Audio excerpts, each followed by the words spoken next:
कल अपन ने प्रश्नावली 3.2 कंप्लीट पूरी कर ली थी और साथ ही मैंने आपको 3.1 ग्राफ में कैसे क्या करना है वो भी बताया था। लेकिन आज ग्राफ स्टार्ट नहीं करेंगे अपन, ग्राफ हो सके तो कल से स्टार्ट करेंगे।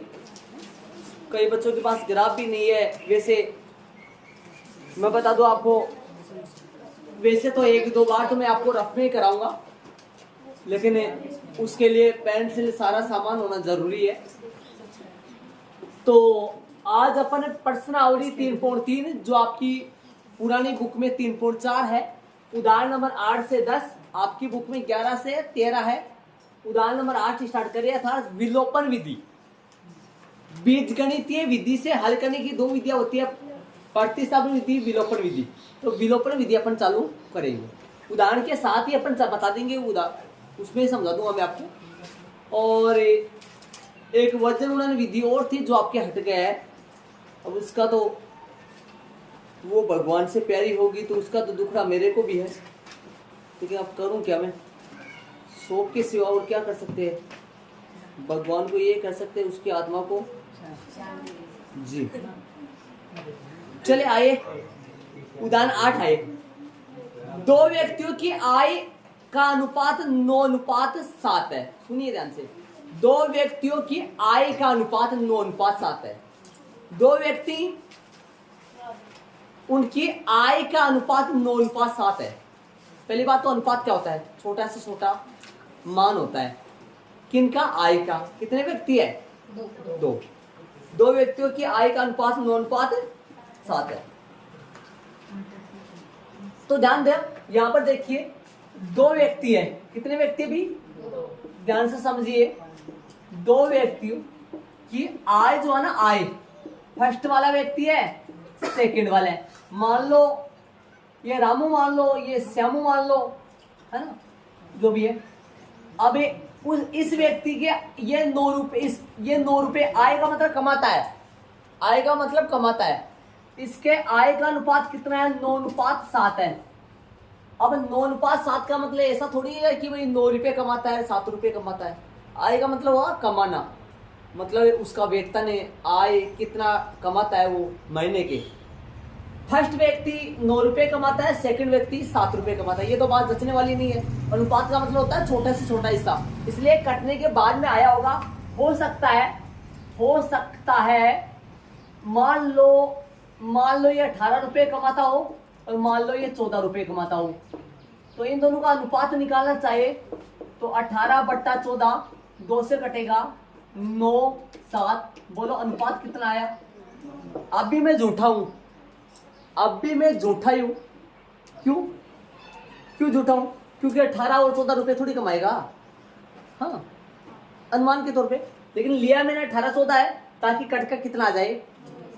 हो सकता है 18-14 ना होकर मान लो 2000, 9×18,000, मान लो ये 18,000 कमाता है और मान लो ये 2000 मतलब 14,000, मान लो ये 14,000 कमाता है। तो बोलो 18,000 14,000 से अनुपात कितना निकलेगा इनका, 9:7। तो याद करो, अनुपात इस 9 से कौन गुना हुआ, 2। 7 से कौन गुना हुआ, 2। अनुपात की राम कहानी बता दूं, मेरी बात ध्यान से सुन लेना। ये तब आए जब मैंने अनुपातों को 2 से गुना किया, दोनों को। ये तब आए जब मैंने दोनों अनुपातों को 2000 से गुना किया। समझ रहे हो आप। तो अनुपात का मतलब क्या हुआ, ये समान से कटा, समान, वो जो रुपए है वो दोनों समान से कटे होंगे, या तो वो 2000 से कटे होंगे, या फिर वो 2 से कटे होंगे, या वो 3 से कटे होंगे, या वो 4 से। मतलब पहले व्यक्ति की आय जितने से कटेगी उतने से ही दूसरे व्यक्ति की आय कटेगी। तो मान लो ये एक्स से कटा होगा, मान लो ये भी एक्स से कटा होगा, समान से कटेंगी, तो ये आय बन गई। अब ये अनुपात था, आय बन गया। बोलो पहला व्यक्ति कितना रुपए कमाता है, 9 रुपए। दूसरा व्यक्ति कितने रुपए कमाता है। अब यहां मैंने मान लिया 18 रुपए कमाता है, 14 रुपए कमाता है, मतलब 2 से गुणा करके मान लिया। यहां मैंने मान लिया, मान लो 18,000 रुपए कमाता है, 14,000 रुपए कमाता है, मतलब किससे गुणा करके मान लिया, 2000 से। तो मेरे को क्या पता 2000 से कटेंगे या 21 से कटेंगे, मेरे को क्या पता, इसलिए मैंने क्या मान लिया। तो जब भी अनुपात दे, किसी का भी अनुपात दे और अनुपात के साथ अपन समान चल लगा ले, तो समझ लो वो जिस चीज का अनुपात है वो ही बन गया। बोलो ये किनका अनुपात था? आय का। तो ये आय ही बन गया, मतलब ये वेतन ही बन गया, मतलब ये रुपये ही बन गया। बोलो पहला व्यक्ति कितने रुपए कमाता है? 9x। दूसरा व्यक्ति कितने रुपए कमाता है? 7x। कमाने की बात होगी। खर्च, खर्च खर्च का अनुपात प्रश्न में दे रखा है 4:3 दे रखा है, देख लिया आपने। खर्च का अनुपात कितना दे रखा है? 4:3। मान लो 9 रुपए कमाता है तो उनमें से 4 खर्च कर देता है फर्स्ट व्यक्ति। दूसरा 7 रुपए कमाता है तो उनमें से 3 का खर्च कर देता है, ठीक बात है। लेकिन ये तो कटने के बाद आया था, ये भी तो किसी ने किसी से कटा है, समान से बोल रहा हूं मैं, समान से। ये दोनों सेम से कटेंगे, ये दोनों भी सेम से। मान लो ये दोनों जिससे भी कटे होंगे उसको मैं y यूज कर लूं, 4y और 3y। तो याद करो जब भी आपको अनुपात दे तो उन दोनों अनुपात के साथ सेम चल लगा लो, वो जिनका अनुपात है वो ही बन जाएगा। ये क्या बोलोगे आप? इसको क्या बोलोगे? दोनों के आय का अनुपात। लेकिन इनको दोनों के आय का अनुपात नहीं बोलोगे, ये तो दोनों आय ही आ गया। मतलब पहले व्यक्ति जितना कमाता वो और ये दूसरे व्यक्ति ये क्या है? उन दोनों जितने कमाता उन दोनों के कमाने का अर्थात जो रुपए कमाते हैं उनका अनुपात है ये। और ये कौन बन गए? ये खुद रुपए ही बन गए। और ऐसे ही ये खर्च का अनुपात कितना है? 4:3 है। अब ये वाई लगाने से खुद क्या बन गया? रुपए बन गए जो इन्होंने खर्च किए। बोलो पहला व्यक्ति कितना कमाता है? 9x। मैं बार बार ये कर रहा हूं, फिर से सुन लो। यदि अनुपात दे देना तो अनुपात के साथ यदि समान चल लगा ले अपन, इनके साथ अलग समान, इनके साथ अलग समान, तो वो खुद ही बन जाएगा। ये तो अनुपात था उनका, किनका? आय का। लेकिन इनके साथ अक्स लगाने से ये खुद आय बन गया। पहले की आय a 9x, दूसरे की आय 7x। ठीक है। खर्च से सुमित 4y और 3y है ना। अब बताओ पहला व्यक्ति रामू जो है वो कितने कमाता है? 9x रुपए। खर्च कितना करता है? 4y। अब पर्सन वाले ने ऐसे बोला है, देखा हो तो पर्सन में आपने, लास्ट में वो दोनों के दोनों 2,000 रुपए बचा लेते हैं। पर्सन में कहा है इसने बचत है। यदि प्रत्येक व्यक्ति प्रति महीने 2,000 रुपए बचा लेता है, प्रत्येक व्यक्ति प्रति महीने कितने का बचा लेता है? महीने का इतने रुपए कमाए, इतने खर्च हो गए, फिर भी ये व्यक्ति कितने रुपए बचा लेता है? 9x से कमाए हुए रुपए में से खर्चा निकाल देंगे तो बचत कितने रुपए आ जाएगा? कमाए हुए रुपए में से श्यामू खर्च निकाल देगा, कितना रुपए बचेगा? समीकरण बन गए, समीकरण बन गया।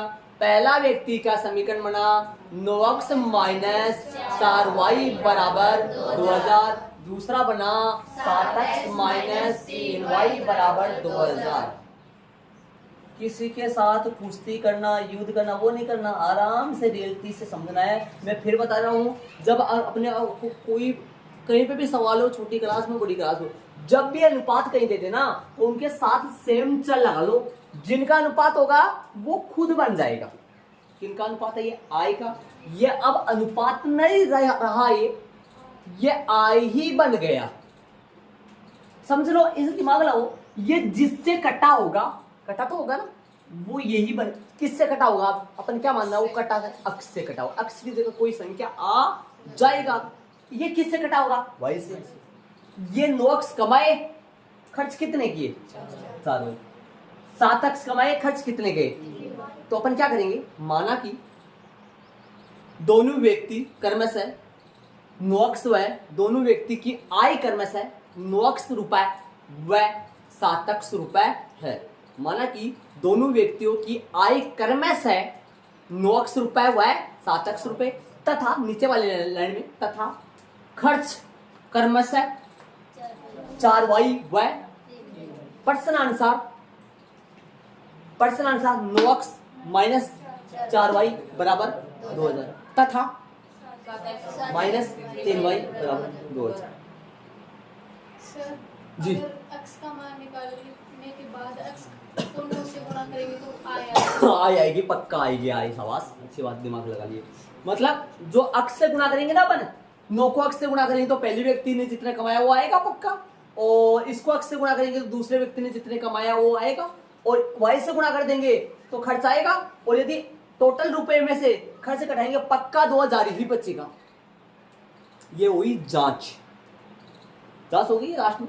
अक्स का मान यहाँ लगाऊंगा तो पहला व्यक्ति जितना कमाया वो आ जाएगा, वाई का मान यहाँ लगाऊंगा पहला व्यक्ति ने जितने खर्च किए वो आ जाएगा, आय में से खर्च माइनस करेंगे तो पक्का 2000 बचना चाहिए और बचेगा।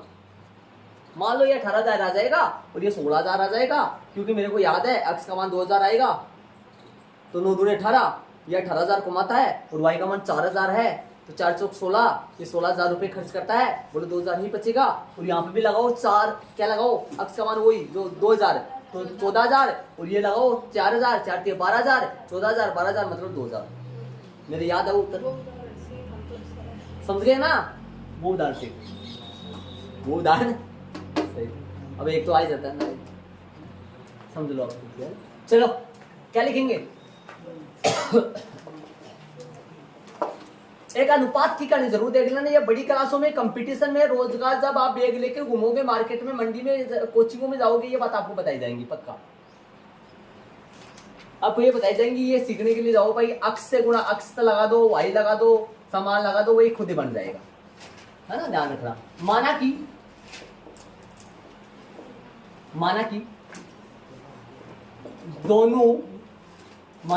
दोनों व्यक्तियों, नाम थोड़ी ना है, दोनों व्यक्तियों की आय क्रमश है, माना कि दोनों व्यक्तियों की आय क्रमश है, माना कि दोनों व्यक्तियों की आय क्रमश है 9x रुपए व 7x रुपए है। माना कि दोनों व्यक्तियों की आय क्रमश है 9x रुपए व 7x रुपए। मान लो 9x रुपए और 7x रुपए कमाते हैं। पहला व्यक्ति रामू 9x रुपए कमाता है, दूसरा व्यक्ति श्यामू 7x रुपए कमाता है। 9x और 7x क्या है यहाँ? रुपए है। अक्स का मान क्या है? पता नहीं है, लेकिन यह जरूर पता है कि दोनों जगह सेम आएगा अक्स, क्योंकि ये वो जो आय है ना वो सेम से कटा होगा, और कटने पे क्या बनता है? अनुपात, छोटा से छोटा हिस्सा। कोई आपको पूछे, मान लो एक के पास 6 रुपए, एक के पास 8 रुपए, बोलेगा इन दोनों के पास रुपयों का अनुपात निकालो। 6 रुपए, एक के पास 6 रुपए, एक के पास 8 रुपए, दोनों के पास रुपयों का अनुपात निकालो। तो इसको काट दो, इन दोनों को काटो, किससे कटेगा? 2 से, तिया और चौका, तो बोलो अनुपात कितना आया? बोलो इनके साथ लगाओ x, 3x व 4x, समझ गए? बोलो पहले व्यक्ति के पास 3x रुपए और दूसरे व्यक्ति के पास 4x रुपए। x की वैल्यू कितनी है? जितने से ये कटे 2 से, जितने से ये कटे, बोलो कितने से कटे? 2 से। बोलो 6 ही आएगा ना, x की वैल्यू लगाएंगे। अब तो पता है ना, तो जो कटता है ना सेम समान पाड़े से जो कटता है, वो कटने वाला किसकी वैल्यू होती है? x की वैल्यू होती है, ऐसा। तो तथा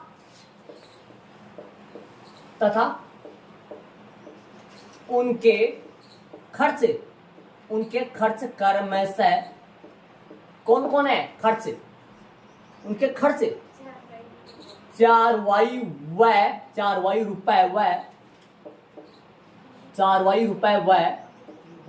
3y रुपए। अरे क्रमश से ही बताना, 9 के साथ 4 ही चलेगा क्या? सही है क्या? किताब में देख लेना, 9 के साथ 4 चल रहा है क्या? आय में पहले 9 आ रहा है तो खर्च में पहले 4 आ रहा है, सही बात है। मतलब 9 फर्स्ट व्यक्ति का 9 आय है तो खर्च कितना है? 4 ही है। प्रश्नानुसार है को पहले व्यक्ति का काम करेंगे, कमाया 9x, खर्च कर दिया 4y, कमाए हुए में से खर्च घटाओ, बचत बचाया 2000 ट्यूशन के अनुसार, तथा छोटा, देखो हाँ भाई छोटा नहीं होगा ना, समीकरण नंबर डाल दे, वही बात है। प्रतिस्थापन विधि में अचर पद को बराबर के निशान के आगे रखते हैं, विलोपन विधि में भी अचर पद को बराबर के निशान के आगे रखते हैं, छोटा होता है तो करते हैं, वरना समीकरण नंबर डाल देते। तथा दूसरा बोलो 7x माइनस 3y बराबर में कितना 2000, समीकरण नंबर 2। चलेंगे आगे, समीकरण बन गया। चाहे तो इसके बाद में अपन प्रतिस्थापन विधि से भी कर सकते हैं, लेकिन अपन फिलहाल किससे करेंगे, विलोपन विधि। तो यहां पर लिखेंगे, क्या लिखते हैं हर बार, विलोपन विधि से, विलोपन विधि से, विलोपन विधि से समझेंगे आगे, विलोपन विधि से करेंगे। इसका x का गुणांक 9 है, इसका x का गुणांक 7 है, तो दोनों को सेम से समान बनाना है, दोनों को समान बनाना है, अपने को समान बनाना है, ठीक है भाई। समान बनाने के लिए इसको 7 से गुणा करना पड़ेगा, 9 के पाड़े में और 7 के पाड़े में। जो सबसे छोटी समान संख्या जिसको अपन याद करो क्या बोला जाता था, एलसीएम बोलते, क्या बोलते थे, एलसीएम बोलते थे, याद करो। 9 संता 63 है, 7 नाम 63, दोनों में 63 बना सकते हैं समान। इधर की बात करें तो दोनों में 12 बना सकते हैं। यदि अक्ष वालों का विलोप करना चाह रहे हो तो दोनों के अक्ष के मानो, अक्ष के गुणांक जो 9 और 7 है, इनको समान बनाना पड़ेगा, अर्थात 63 बनाना पड़ेगा। तब समीकरण 1 को तो 7 से गुणा करना पड़ेगा और समीकरण 2 को 9 से। ऐसे मत समझना कि सर 9 इसमें है तो 9 इससे कर दो, 7 इसमें। कई बार ऐसा भी हो जाएगा।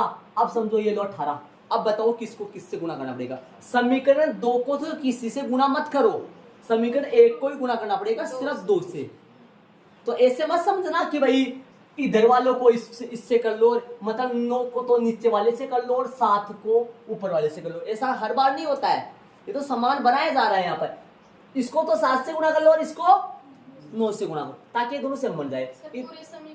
पूरे समीकरण को करना पड़ेगा, एकले को नहीं करना पड़ेगा। देख तो इसको ही रहे, बल्कि करना तो समीकरण को करना पड़ेगा। इसी तरीके से इधर समान बनाने के लिए इसको तो समीकरण 1 को तो 3 से और इसको समीकरण 2 को 4 से, ठीक है। फिर ये गायब कब होंगे, ऐसा बताओ। इन दोनों का चिन्ह प्लस प्लस सेम है क्या, फिर अलग अलग है? इन दोनों का चिन्ह सेम है। सेम चिन्ह होने पर कटेगा कब ये, यदि 63x ऊपर भी 63x आएगा, नीचे भी 63x, और ऊपर वाला भी प्लस का रहेगा, नीचे वाला भी प्लस का रहेगा। ये तो जुड़ेगा वैसे तो, लेकिन अपने को इनको काटना है, तो बाकी करना पड़ेगा। तो अपने को यहाँ माइनस, नीचे वाले के निशान बदल जाएंगे, तो ये 63x तो प्लस का हो जाएगा, लेकिन ये तो माइनस का हो जाएगा, तो कट जाएगा, मतलब विलोप हो जाएगा इसका। तो कहने का मतलब मेरा ये है कि इसको 7 से इसको 9 से गुणा करके दोनों समीकरणों को घटाना पड़ेगा। क्यों घटाना पड़ेगा? क्योंकि दोनों के सेम चिन्ह है। सेम चिन्ह को अलग अलग चिन्ह बनाने के लिए अपने को घटाना पड़ेगा। इसी तरीके से इसको 3 से, इसको 4 से, दोनों को सेम चिन्ह है, गुणा करने के बाद में 12y दोनों में बन जाएगा, और दोनों का सेम चिन्ह है माइनस माइनस, इसलिए इसको भी घटाना पड़ेगा। यदि इन दोनों के चिन्ह अलग अलग होते तो जोड़ देते अपन। तो कहने का मतलब मेरा ये है, यदि चिन्ह सेम है तो घटाते हैं ताकि वो कट जाए। 2 के चिन्ह सेम है तो घटाते हैं, और चिन्ह अलग अलग है पहले से तो जोड़ते हैं। समझ रहे हो क्या करो? तो यहाँ फिलहाल चिन्ह चेंज है या अलग अलग है, समान है या अलग अलग है? समान है, तो जोड़ेंगे घटाएंगे। समीकरण 1 को किससे भाई? समीकरण 1 को 7 से तथा समीकरण 2 को किससे भाई? 9 से गुणा करके क्या करने पर है? घटाने पर। घटाई क्यों रहे हैं? जोड़ेंगे तो कटेगा नहीं। या फिर इधर वाला करना चाहो, एक बार में ये वाला कर दूं, करो भाई। 7 से गुणा 9 से गुणा करो। कैसे गुणा करोगे बोलो? इधर क्या करना पड़ेगा? समीकरण 1 को तो किससे गुणा करना पड़ेगा? समीकरण 1 को 3 से तथा समीकरण 2 को 2 को 4 से गुणा करके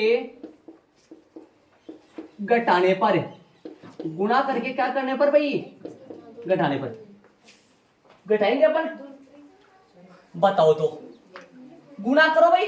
अरे कौन सा समीकरण में से कौन सा समीकरण, देखो से गुणा करके घटाने पर, मतलब मैंने ऐसा नहीं लिखा भाई किस में से कौन सा, तो याद करो भाई पहले में से ही दूसरा। देखो समीकरण 1 को 7 से तथा समीकरण 2 को गुणा करके घटाने पर, गुणा करके घटाने पर मतलब पहले में दूसरा ही, तो गुणा करो भाई समीकरण 1 को किससे, 7 से, इसको 7 से गुणा करो पूरे को, और इसको 9 से गुणा करो पूरे को, करो भाई 7 से गुणा करो, बोर्ड पे ध्यान दो, 7 से गुणा करो इसको पूरे को 63x, इसको 7 से गुणा करो 28y, इसको 7 से गुणा करो 14,000, नीचे वाला को गुणा करो 63x, इधर वाले को गुणा करो आगे वाले को, तो आगे भैया बताओ 9 से गुणा करोगे, माइनस का 9 किया 27, y बराबर में 9 दूनी 18,000, घटाना है, क्या करना है, घटाना है, क्यों घटाना भाई, 22 की आवाज हमें थोड़ी डिस्टर्ब हो रही होंगी, देखना। हाँ भाई चलो घटाए, घटा क्यों रहे, क्योंकि अक्स वाला कभी तो कटेगा, वरना कटेगा कहां से, क्योंकि इन दोनों के चिन्ह पहले से क्या थे, समान थे, इन दोनों के चिन्ह पहले से क्या थे, समान थे, कभी तो कटेगा ये, वरना कटेगा कहां से। चलो माइनस प्लस माइनस, ये 63 प्लस का है माइनस का हो गया, 27y माइनस का है प्लस का हो गया, 18,000 प्लस का है माइनस का हो गया, निशान चेंज करेंगे, हल करेंगे। अबे नीचे वाले समीकरण के निशान बदल दिए मैंने, क्यों बदले नीचे वाले के, क्योंकि वहां पे बदलता अपना, 63 प्लस का था किसका हो गया, 27 माइनस का था किसका हो गया, 18,000 प्लस का था माइनस का। अब याद करें नीचे वाले समीकरण के पहले वाले चिन्ह नहीं यूज करने हैं, अर्थात पहले वाले चिन्ह को भूल जाओ, कौन से चिन्ह यूज करो, नीचे वाले। बोलो 63x ऊपर वाला किसका है, प्लस का, नीचे वाला किसका है, कट गया। 28y पहले वाला 28y किसका है, और ये 27y माइनस का नहीं है, प्लस का है, तो माइनस के 28y प्लस के 27y माइनस का 1y, ठीक है, प्लस के 14,000 माइनस के 18,000 माइनस के 4,000, y बराबर 4,000। इधर आओ इस तरफ, समीकरण 1 को 3 से गुणा करो, 3 से गुणा कर दिया 9 3 27, और 3 से गुणा करो 3 चौक 12, 3 से गुणा करो 6,000, 4 से गुणा करो 28, 4 से गुणा करो 12, 4 से गुणा करो 8, निशान चेंज करो, आओ इधर, 28x प्लस का किसका हो गया, माइनस का, माइनस का किसका हो गया, प्लस का, प्लस का किसका हो गया, माइनस का। बोलो 27x प्लस का है और 28x माइनस का है, बोलो माइनस का x बचेगा, प्लस के 12y, नीचे प्लस का है, नीचे वाला ये माइनस मत बोलना, मतलब निशान कौन से यूज करना है, नीचे वाला, माइनस के 12y कट जाएगा, 0 आ जाएगा, बराबर में प्लस के 6,000 माइनस के 8,000 माइनस के 2,000, अक्स बराबर प्लस के 2,000। चाहे से आप ये कर सकते हो, चाहे से आप ये कर सकते हो, इसके आगे यहां अक्स इधर करो, ऐसा करा, क्योंकि यहां से यहां अपने y का विलोप किया है तो x का मान निकला, यहां अपने x का विलोप किया है तो y का मान निकला, यहां से ये x का मान समीकरण 1 में रखो, चाहे से 2 में, मत बोल देना 3 में रखो, हाँ 3 है ही नहीं, ये प्रतिस्थापन में वैसा था, प्रतिस्थापन में ही ऐसा कमाल है कि समीकरण 3 देता है, छोटा सा प्यारा सा देता है, उसमें रख देते आ जाता है, लेकिन इसमें तो नहीं है ना, तो समीकरण 1 में रखो, चाहे से 2 में, किसका मान आएगा इधर रखने पर, x का मान समीकरण 1 में रखो, या फिर 2 में किसका मान आएगा, y का, इधर x का, समझ गए, इधर पहले x निकला फिर y आएगा, इधर पहले y निकला बाद में x आएगा। अब मेरी बात सुनना ध्यान से, इधर आओ, ऐसे बताओ मेरे को, अपने को ज्ञात क्या करना है, जरा फोकस करो पर्सन पे, अपने को ज्ञात क्या करना है, आई का मतलब आई क्या है, 9x 7x, y वाले की तो अपने को जरूरत नहीं है ना, सुन रहे हो मैं क्या कर रहा हूँ? नहीं। वाई वाले की तो अपने को जरूरत नहीं है, वाई के मान की तो अपने को अक्स के मान की जरूरत है। क्यों भाई? आई निकालना है। आई पहले आदमी जो है उसकी आई 9 अक्स है, दूसरा आदमी उसकी आई 7 अक्स है, मतलब एक्स के मान की जरूरत है। एक्स का मान तो यहाँ पर आ चुका है ना, आ गया एक्स का मान। देखो ठीक है, एक्स का मान आ गया, यहाँ से निकल जाएगी आई, क्या दिक्कत है? अतः पहले व्यक्ति के आई बराबर 9 अक्स बराबर 9 गुना 2000 बराबर 18,000। दूसरे व्यक्ति की आय बराबर 7 अक्स 7 गुना 2000। यहीं पे आ गई, वाई की जरूरत नहीं पड़ी। इधर करोगे तो वाई आया है, मान लो ऐसा करो तो आंसर यही आ जाएगा। 1-2 लाइन लिखने के बाद में अक्स के मान चाहिए था, अक्स का मान यहाँ पटक दो, आ जाएगा आंसर यही। और ये ऐसा करोगे तो वाई के मान से पहले क्या निकालो? एक्स निकालो, और फिर उस अक्स को यूज करो 9 अक्स और 7 अक्स के अंदर। तो सर पहले कैसे पता चले? यदि जो बच्चा ध्यान लगा लेगा भाई, पहले ऐसे देखेगा भाई मेरे को तो अक्स चाहिए, तो अक्स चाहिए तो क्यों ना मैं वाई को क्या कर दूं? विलोप कर दूं, ताकि स्टार्टिंग में क्या मिल जाएगा? एक्स मिल जाएगा, माथा पूरी बाद में ना होगी। समझ रहे हो क्या? बोलो कैसा करोगे? समझ रहे हो आप मैं क्या कहना चाहता? अपने को वाई के मान के, यदि ये बचत वो खर्च पूछता, क्या पूछता? खर्च पूछता, तो वाई के मान की भी जरूरत है पड़ती, लेकिन अपने को फिलहाल एक्स के मान की जरूरत है। तो बोलो ये करोगे वो करोगे? यदि वो करोगे तो पहले एक्स निकालो, फिर आई मिलेगा, और यदि ये करोगे तो इसके आगे जस्ट आगे आपको आंसर आ जाएगा, है ना? तो लेकिन ध्यान रहे, आपको पहले दिमाग लगाना पड़ेगा, पहले ध्यान लगाना पड़ेगा, है ना? समझ रहे हो क्या? क्योंकि आपको पता है एक्स चाहिएगा भाई, एक्स चाहिएगा तो वाई वाले को काट दो, एक्स निकाल दो। या पहले दिमाग नहीं, इतना एक्स्ट्रा मतलब दिमाग नहीं लगे तो पहले वाई वाले निकाल के वाई का मान समीकरण 1 या फिर 2 में पटक के क्या निकाल लो? वाई निकाल लो, वाई का अक्स निकाल लो, और फिर अक्स निकाल लो। तो बोलो, मैं तो दोनों को महत्व देता हूँ, है ना? मैं दोनों कर रहा हूँ, बीच में मैंने या लगा लिया। आप यदि कॉपी में उतारना चाहो तो उतार लो, एक उतारना चाहो तो एक उतार लो। समझ गए? एग्जाम में 2 नहीं करने हैं, एग्जाम में 1 ही करना है। क्या करोगे इसके आगे? समीकरण नंबर कौन सा लोगे? समीकरण नंबर इसके आगे कौन सा लोगे? 1 या फिर 2? समीकरण 1 ले लो। 1 क्या कहता है? उतारो, 9 अक्स माइनस का 4y 2000 हाँ भाई देख लो भाई, गया क्या? इसी टाइम पे कल भी आया था, कल भी टप टप हो रही थी वीडियो में। तो 9 अक्स यही है, 4 गुणा वाई 4000 बराबर में कौन चल रहा है? 2000। तो 9 अक्स यही रहेगा, माइनस के कितने हजार हो गए? बराबर में कितने हैं? 2000 है। तो 9 अक्स यही है, कितना हो गया? 18,000 हो गए क्या? सीधा लिख दो 18,000, कैसे? 2000 प्लस 16,000, 16,000 उधर गया तो जुड़ गया, तो अक्स बराबर कितना आया? 18,000 बटा में कितना हो गया? 9 कट जाएगा 2, तो बोलो कितना हो गया? बोलो अक्स का मान हो गया कितना? 2000। उधर भी 2000 आ गया ना जी। अतः दोनों व्यक्तियों की आय पूछा है क्या? अतः दोनों व्यक्तियों की आय क्रमशः 14,000 और 18,000 है। अतः पहले व्यक्ति की आय, पहले व्यक्ति की क्या भाई? आय बराबर में कितनी है? बराबर में कितनी है? 9 अक्स 9 गुना 2000 बराबर में कितनी हो गई? बोलो पहला आदमी कितना रुपए कमाता है?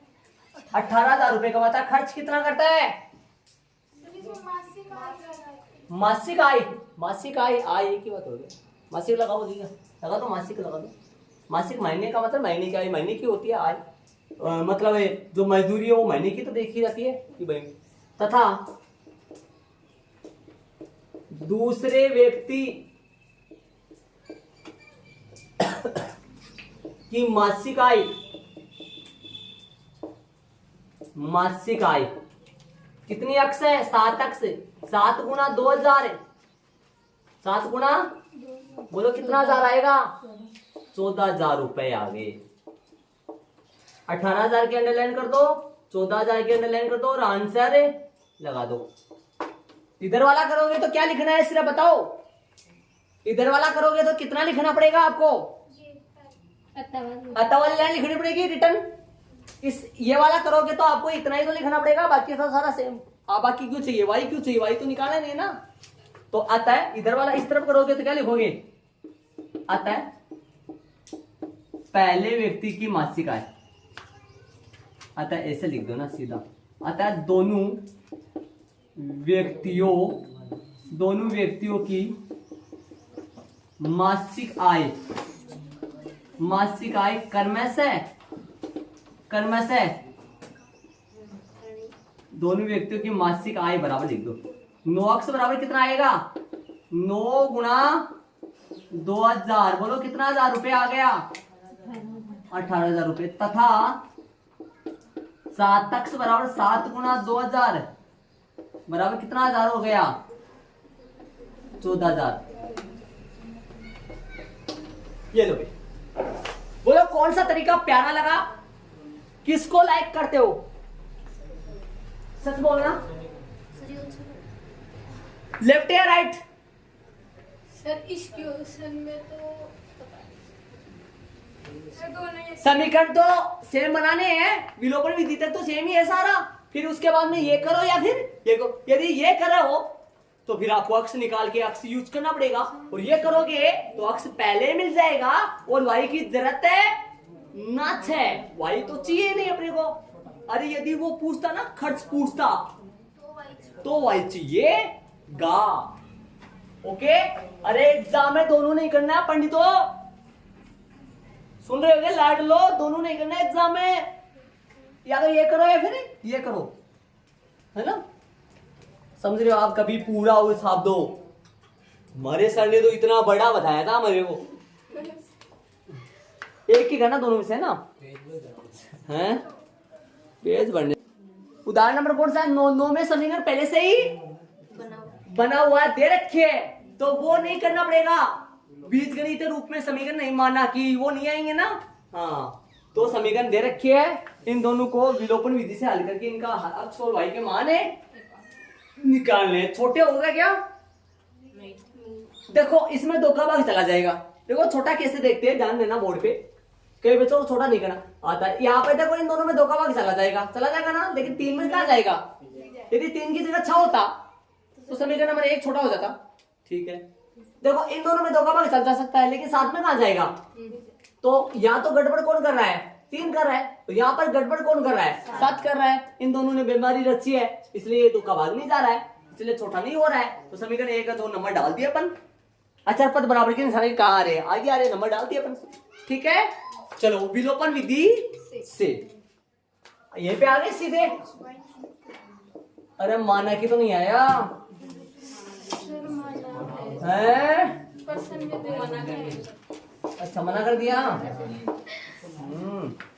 चले भाई, तो प्यारे मानो बताओ किनका विलोप करोगे। अब तो अब अक्सर वाई दोनों निकालने हैं, पीछे वाले प्रश्न में तो सिर्फ अपने को क्या चाहिए था, अक्स चाहिए था। अब तो कोई सा ही करो, ज्यादातर ना एक्स पे फोकस कर लिया करो, ऐसे बताओ दिमाग लगाने कुछ। एक बात बताइए मैं, इन दोनों के चिन्ह देखो कैसे है, दोनों के प्लस के है ना, दोनों के चिन्ह समान हो तो गठाना पड़ता है ताकि नीचे वाले का निशान बदल जाए और वो कटे जाए। वापस बोलूं, यदि दोनों के चिन्ह समान हो तो गठाना पड़ता है ताकि उन दोनों के निशान अलग अलग बन जाए और वो कटे जाए। बोलो इन दोनों के चिन्ह प्लस प्लस के घटाना पड़ेगा, तभी तो अक्ष वालों का विलोप होगा। और वाई वाला बोलो ये बराबर तो नहीं है, बराबर तो नहीं है, तो बराबर तो करेंगे, लेकिन मैं तो ये घटाने जोड़ने की बात कर रहा हूँ, घटाने जोड़ने की बात कर रहा हूँ। बोलो दोनों के चिन्ह सेम है, प्लस प्लस के बोलो घटाना पड़ेगा। अक्ष वालों का विलोप करना चाहो तब भी घटाना पड़ेगा, और वाई वालों का विलोप करना चाहो तब भी आपको घटाना पड़ेगा, क्योंकि अक्ष वालों के चिन्ह भी दोनों के प्लस है और वाई वालों के चिन्ह भी दोनों के प्लस है।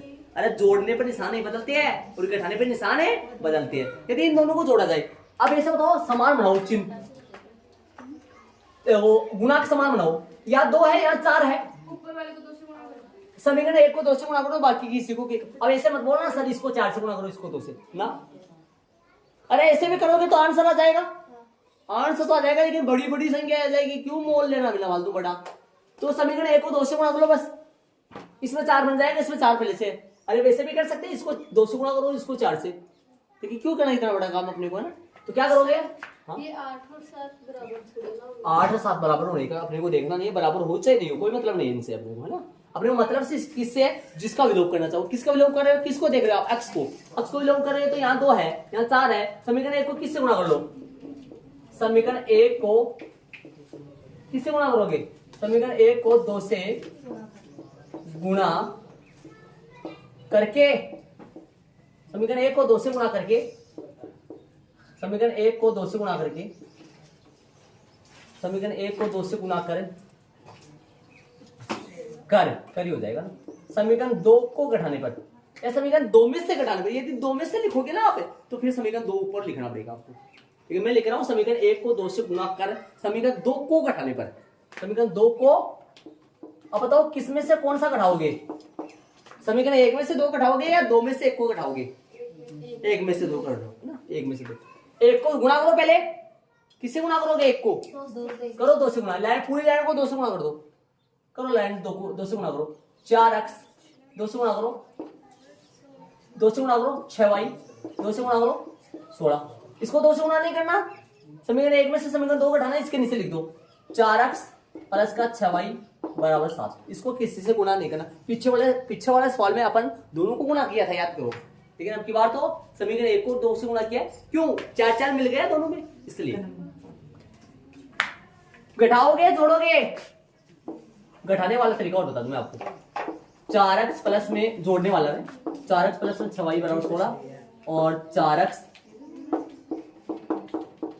सुनो मैं बोर्ड को बता दूं, देखो यहां पर मैं घटा रहा हूं, अपने को घटाना पड़ेगा जोड़ना पड़ेगा, पहले बताऊंगा आप, ये बताओ मेरे को, घटाना पड़ेगा ताकि अक्स गायब हो जाए। इनके निशान क्या होगा, नीचे वाले निशान हो, 4x प्लस का किसका हो गया, 6y प्लस का किसका हो गया, 7 प्लस का किसका हो गया, माइनस का। यहाँ पर जोड़ रहे हैं तो बस प्लस कर दो, बस इतना ही, जोड़ में निशान बदलते नहीं है। अब बताओ इनको जोड़ो 8x, इनको जोड़ो 12y, इनको जोड़ो 23। क्या किसी का विलोप हुआ, ऐसे जोड़ते हैं, जोड़ में निशान नहीं बदलती है, और ऐसे घटते, घटने में निशान बदलते हैं। ऐसा आप कहोगे ऐसा क्यों, इसमें निशान बदल रहे हैं, इसमें निशान नहीं बदल रहे, ऐसा क्यों, ऐसा इसलिए, आओ इधर, 4x माइनस का 6y, 4x प्लस का 6y में से कौन सा घटाओगे, बायां में से बायां, दायां में से दायां। सुनो, 4x प्लस 6y में से कौन सा घटाओगे, याद करो, 4x प्लस में 6y, और 16 में से कौन सा घटाओगे।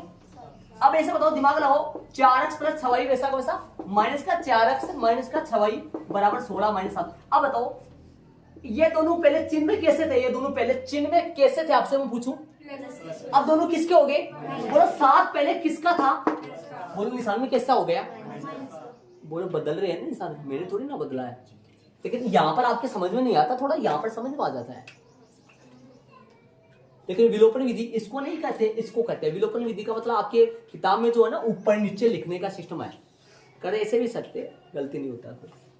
ये जोड़ा, ये जोड़ने पर कैसा होता है, 4x प्लस में 6y, इसमें जुड़ जाएगा, ब्रैकेट की जरूरत नहीं पड़ती है, इसमें ब्रैकेट लगाओ चाहे न लगाओ, मैं लगा देता हूं एक बार। 4x प्लस में 6y बराबर है 16 प्लस में 7। बोलो खोलो कोष्टक, कोष्टक खोलोगे तो इनके ऊपर प्रभाव पड़ेगा, इनके ऊपर सेम बनेगा, 4x प्लस में 6y और 4x प्लस में 6y और 16 7 23। अब बताओ इन दोनों के चिन्ह पहले भी प्लस के थे, अब भी प्लस के, क्या फर्क पड़ा, क्या नीचे वाले के निशान बदलते हैं, क्या जोड़ने पर निशान नहीं बदलते हैं, घटाने पर निशान बदलते हैं। इसलिए अपने को यह देखना पड़ता है कि घटाना पड़ेगा या जोड़ना पड़ेगा। बोलो दोनों के चिन्ह, अक्स वाले दोनों का चिन्ह प्लस का था, प्लस का था ना, तो बोलो घटाना पड़ेगा जोड़ना पड़ेगा, ताकि दोनों कट जाए, घटाना पड़ेगा। और इन दोनों की बात करें तो दोनों के चिन्ह कैसा है, प्लस का है, बोलो घटाना पड़ेगा जोड़ना पड़ेगा, घटाना पड़ेगा, ताकि निशान दोनों की क्या हो जाए, अलग अलग हो जाए और कट जाए। और यदि जोड़ूं तो ये हाल होगा, हाल बुरा हाल होगा। हाँ, दोनों के बीमारी लग गया, दोनों के गुण लग गए, कोई नहीं कटा और अक्स दोनों चलेगा, क्या निकालोगे। ऐसे बताओ ये जोड़ोगे कब, यदि मेरी बात सुनो, यदि मान लो यहां पर माइनस आ जाता, मान लो यहां पर माइनस आ जाता पर्सन में, अब ठीक है, ये ठीक हो जाता, वाई वालों से वाई वाला है ना। तो जोड़ने से यदि पहले से निशान सेम है तो घटाया जाता है, सुन लो याद करो, पहले से निशान सेम है तो घटाया जाता है, और पहले से निशान क्या है, अलग अलग है तो क्या किया जाता है, जोड़ा जाता है। समझ गए ना, याद करो। अरे रटना मत लेकिन इस चीज को आप, पहले से निशान सेम है तो घटाया जाता है, पहले से निशान सेम है, देखो दोनों के प्लस प्लस है, घटाना पड़ता है, और पहले के निशान अलग अलग है तो फिर जोड़ना पड़ता है, वैसे करना है। ठीक है, तो चलो आगे सवाल में चलो। बोलो सवाल में कैसे चलोगे, इधर से रोक सकता, दोनों जाएंगे तो दोनों भी जाएंगे, चले आगे, आओ भाई इधर, बोलो। ये कट गया और ये भी कट गया, क्योंकि नीचे वाले निशान मानना। अरे ये 4x प्लस का नहीं है बाबू, ये 6y प्लस का नहीं है। बोलो 0 बराबर 16 माइनस का 7 कितना आएगा, नोट इक्वल। नोट इक्वल आपके पास आया था प्रश्नावली 3.2 में, याद करो। नोट इक्वल आपके आया था, इक्वल आए तब तो अपरिमित रूप से अनेकल, और इसका कोई है। ये शायद 0 नोट इक्वल 9 आया था वहां पे भी, या 0 नोट इक्वल जो भी आया था वो, है ना, वहां पे भी उत्तर क्या आया था, कोई हल नहीं आया था। तो लिख देते इसका आंसर, क्या लिखेंगे इसका उत्तर, उत्तर लिखेंगे कोई हल नहीं। तो जो कि क्या लिखोगे, जो कि सत्य नहीं है, आता है यहाँ वाली लीजिए जरूर, यहाँ x तथा y के मान ज्ञात नहीं कर सकते, ज्ञात नहीं कर सकते। ठीक है, यहाँ x तथा y के मान ज्ञात नहीं कर सकते, तो वो जो प्रकृति आई थी वही तो उत्तर होगा ना। या x तथा y के मान ज्ञात नहीं कर सकते, अतः दिए गए समीकरण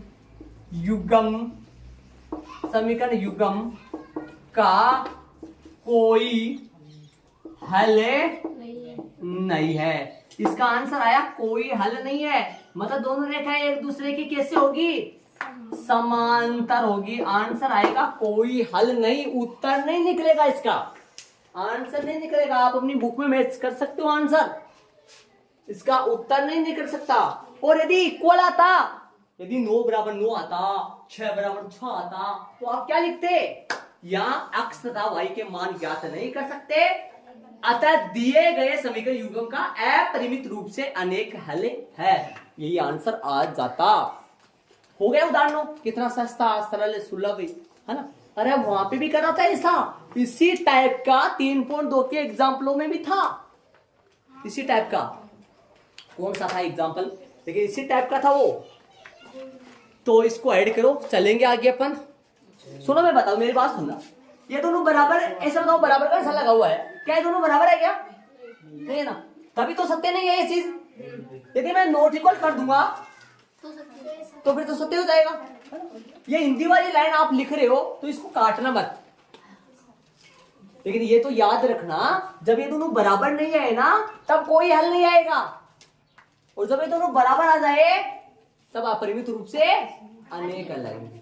तो कहने का मतलब मेरा ये, मैंने ये बदलाव किया है। उदाहरण नंबर 7 था कि वो उदाहरण नंबर 7 और उदाहरण नंबर 9, इन दोनों उदाहरणों में मैंने यहाँ इसको काट दिया, गलती से काट दिया, और आगे क्या लिख दिया, जो कि सत्य नहीं है। अब इसको काट दिया, बराबर काटने का मतलब क्या होगा, बराबर नहीं है, और फिर आगे लिख रहा हूं सत्य नहीं है, तो गलत है ना। तो कहने का मतलब इनको बराबर काटो मत, पर आगे लिख दो जो कि सत्य नहीं है, मतलब ये बराबर नहीं है, ये सत्य नहीं है। ठीक है, या इसको काट दो ना तो ये हिंदी मत लिखो, फिर इसको काट दो तो हिंदी मत लिखो। उदाहरण नंबर 7, अरे इनके जैसा उदाहरण नंबर 7 है ना, कोई हल नहीं है ना उसमें। तो ये तो उदाहरण नंबर 10, सुनो भाई, अगली क्लास में उदाहरण नंबर 10, कल अपन उदाहरण नंबर 10 और उदाहरण नंबर 1, सुनो ध्यान से मेरी बात सुनो। उदाहरण नंबर 10 इसके जस्ट बाद में पढ़ेंगे अपन, जो आप मेरी बात सुनना, जो मैं कह रहा हूँ वो सुनो। उदाहरण नंबर जो 10 है इसके बाद में पढ़ेंगे अपन जस्ट, है ना, और उसके बाद में उदाहरण नंबर 1 पढ़ेंगे, और उदाहरण नंबर 1 का हो सके तो अपना बिंदु निकलेगा कल, ग्राफ अपना परसों निकल बनेगा। तो कल की क्लास में अपन ये करेंगे, उदाहरण नंबर 10 और उदाहरण नंबर 1। उदाहरण नंबर 1 का बिंदु निकलेगा अपना। बिंदु कहाँ निकालोगे आप, बताया था मैंने आपको, ग्राफ में बता दिया था, कल की क्लास में बताया था लास्ट में कि बिंदु कहाँ अपने दो एक झूठे चिपकाएंगे, उसमें 2%, दूसरा तीसरा और छठा करेंगे अपन, पांचवा करेंगे, छठा जो भी है। और एक ये उदाहरण नंबर 1 तो कहाँ करेंगे, ग्राफ के लाइनदार पेज में, फर्स्ट में इसमें करेंगे उदाहरण नंबर 10 और उदाहरण नंबर 1। ये अपन का उदाहरण नंबर 10 से, अब टाइम कम है तो उदाहरण नंबर 10 होगा नहीं, इसमें बहुत ज्यादा अपने को समझाना पड़ेगा। याद करो उदाहरण नंबर 10 जैसा 60 में समीकरण बनाने वाले थे तो उसमें टाइम लगेगा अपने को। हो सकता है अपन प्रश्नावली का पहले प्रश्न जरूर कर सकते हैं, 10 मिनट बच रही है, तो बाकी अपन कल ही करेंगे।